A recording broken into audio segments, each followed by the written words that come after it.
तर अजित पवारांकडून आज कार्यकर्त्यांच्या भेटीगाठी सुरू आहेत। शशिकांत शिंदेंनी अजित पवार यांची भेट घेतल्याचं कळतंय। शशिकांत शिंदे हे शरद पवार यांचे कार्यकर्ते आहेत। अजित पवारांना शुभेच्छा देण्यासाठी आलो होतो असं शशिकांत शिंदे यांनी म्हटलंय। तेव्हा अधिवेशनामध्ये अजित पवार आज सहभागी होणार का याकडेही लक्ष आहे। शशिकांत शिंदे यांच्याशी संवाद साधले आमचे प्रतिनिधी श्रीकांत राऊत यांनी। आज 2 दिवसात दादा सभागृहात उपस्थित होते। आज आपण दादांच्या भेटीसाठी भेट झाली का? नाही, राज्याचे उपमुख्यमंत्री म्हणून अजितदादांचं ज्यावेळेला निवड झालेली आहे, माझे वर्षापासूनचे असलेले संबंध आहेत आणि एक आपुलकीचं नातं आहे। त्यामुळे मी इथं निश्चितपणाने त्यांना शुभेच्छा देण्यासाठी आलो होतो। भेट झाली नव्हती, आज त्यांची भेट झाली आणि त्यांना शुभेच्छा दिल्या। दादा सभागृहात येतील असं काही बोलणं झालं आपल्याला? येणार आहे, सभागृहात येतील एवढं मी काय विचारलं, मी फक्त शुभेच्छा देण्यासाठी आलो, शुभेच्छा देऊन निघालो। तुम्ही आले दादांची भेट घेता? अजितदादा पवार यांच्याकडून कार्यकर्त्यांच्या भेटीगाठी आज सुरू झालेल्या आहे।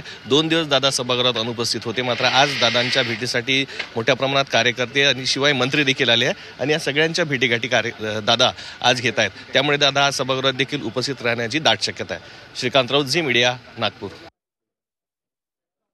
तर या संदर्भातली पुढे आणखी एक महत्त्वाची बातमी येते। आता शशिकांत शिंदे यांनी अजित पवारांची भेट घेतली। हसन मुश्रीफ सुद्धा अजित पवार यांच्या भेटीसाठी पोहोचलेले आहेत।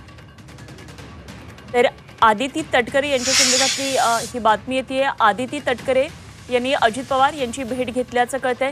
त्यामुळे राष्ट्रवादीचे सगळेच महत्त्वाचे नेते आणि मंत्री आता अजित पवार यांची भेट घेतात। नागपूरमधल्या अजित पवार यांच्या निवासस्थानी सध्या भेटीगाठींचं सत्र सुरू आहे आणि आदिती तटकरे यांनी दिलेल्या माहितीनुसार अजित पवार आज सभागृहामध्ये येणार आहेत। नागपूरमधल्या विजयगड निवासस्थानी आदिती तटकरे यांनी अजित पवारांची भेट घेतल्याचं कळतंय। दादांची भेट झाली का? हो, झाली ना, झाली। आज दादा सभागृहात येतील? हो, येणार आहेत। थँक्यू। तर सध्या राष्ट्रवादीमध्ये बऱ्याच महत्त्वाच्या घडामोडी घडतात। एकतर नाराजी नाट्य राष्ट्रवादीमध्ये मोठ्या प्रमाणात दिसते। त्यात भुजबळांसारख्या महत्त्वाच्या आणि मोठ्या नेत्यानं नाराजी दाखवल्यानंतर आणि अजित पवारांवर वेगवेगळे आरोप केल्यानंतर आता अजित पवार कशा पद्धतीनं या सर्व आरोपांचं खंडन करतात आणि सभागृहातल्या कामकाजामध्ये ते सहभागी होतात का हे बघणं महत्त्वाचं ठरतंय।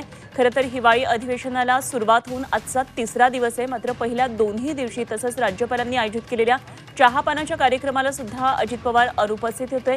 त्यामुळे राजकीय वर्तुळामध्ये वेगवेगळ्या चर्चा होत्या। अजित पवार नॉट रिचेबल होते अशा प्रकारच्या बातम्या येत होत्या।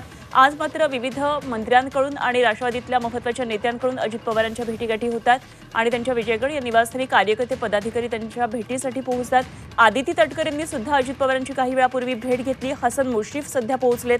त्याचप्रमाणे शशिकांत शिंदे यांनी सुद्धा भेट घेतली। तेव्हा आदिती तटकरे यांनी सांगितलंय की आज अजित पवार हे सभागृहातल्या कामकाजामध्ये येणार आहेत।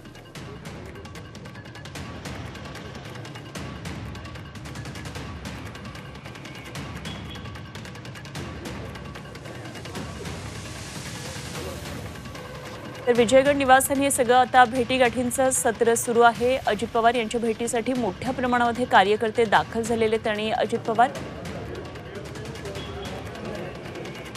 यांच्या भेटीसाठी हे सगळे पोहोचलेत। प्रमोद हिंदूराव सुद्धा अजित पवार यांच्या भेटीसाठी आलेले होते।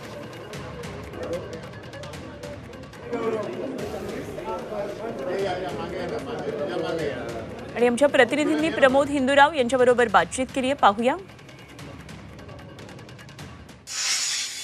नमस्कार, आपल्यासोबत राष्ट्रवादी काँग्रेस पक्षाचे नेते प्रमोद हिंदूराव आहेत। आपण त्यांच्याकडून जाणून घ्या, आपली भेट झाली का दादांची? दादांची माझी आत्ताच भेट झाली। दादा सर्वसामान्य माणसाला पण भेटण्यासाठी आता उपलब्ध आहेत। थ्रोट इन्फेक्शनमुळे त्यांची 2 दिवस काही भेट होऊ शकली नाही आणि शेवटी माणूस आहे, 3-3, 4-4 वाजेपर्यंत पक्षाचं काम करायचं, संघटनेचं काम करायचं, सरकारचं काम करायचं। शरीराला सुद्धा थोडीशी शांतता पाहिजे की नाही, आणि अशामुळे दादांनी थोडंसं 2 दिवस इन्फेक्शन असल्यामुळे ती कोणाला भेटू शकले आणि त्याची माहिती आपल्याला प्रदेशाध्यक्ष आदरणीय सुनील तटकरे साहेबांनी दिलेली आहे। आता सर्वसामान्य माणसांना, कार्यकर्त्यांना सुद्धा दादा भेटतात।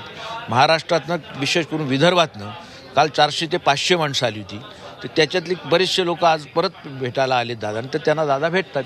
2 दिवस दादांची भेट न झाल्यामुळे कार्यकर्त्यांमध्ये संभ्रम असतील शिवाय, आणि आता दादा सभागृहात आज उपस्थित राहतील। नाही, दादा सभागृहात तर राहतीलच, पण कार्यकर्त्यांचं काही संभ्रम होणार नाही। कार्यकर्ते दादाशी एकदम निष्ठेने, ताकदीने, एकच वादा अजितदादा बोलणारे कार्यकर्ते भक्कम आहेत। दादांची प्रकृती कशी असेल? एकदम ठीक आहे।